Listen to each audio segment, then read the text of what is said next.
Emmanuel Faux, Europe Nuit, autour du monde.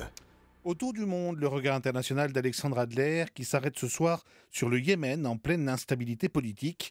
Le Yémen où près de 150 chiites de la minorité Houthi ont été tués par plusieurs attaques suicides contre des mosquées vendredi matin.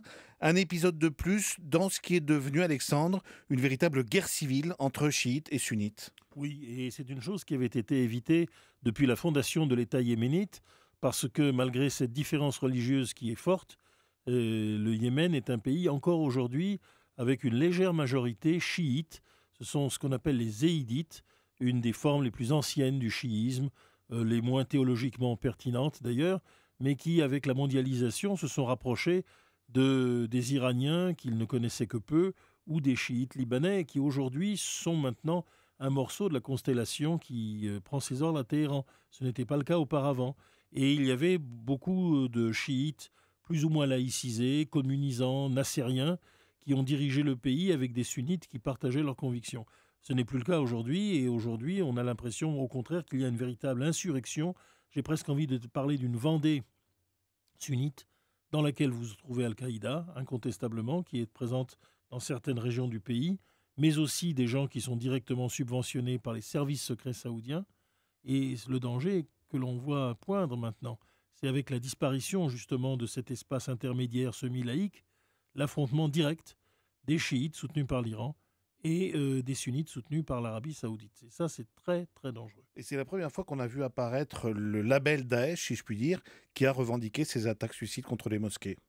Oui, d'ailleurs, le Al-Qaïda de la péninsule arabique, qui était autrefois l'organisation djihadiste la plus importante, est en phase de ralliement à Daesh. En fait, Daesh, exactement comme Al Capone à un moment donné à Chicago, a éliminé toute la concurrence et il ne reste plus que quelques petits îlots, comme par exemple Al-Nosra en Syrie, qui ne se sont pas ralliés, mais c'est une question de temps.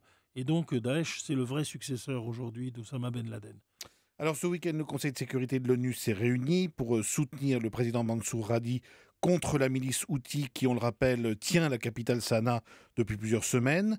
Et le département d'État des États-Unis, en même temps, a décidé d'évacuer tous ses ressortissants du Yémen. Alexandre, ça signifie quoi ce retrait américain ? Les Américains redoutent des attentats répétés et ils les redoutent d'autant plus que nous sommes de manière imminente devant un accord entre l'Iran et les États-Unis qui est une chose inacceptable pour une partie des sunnites, mais aussi pour la monarchie saoudienne.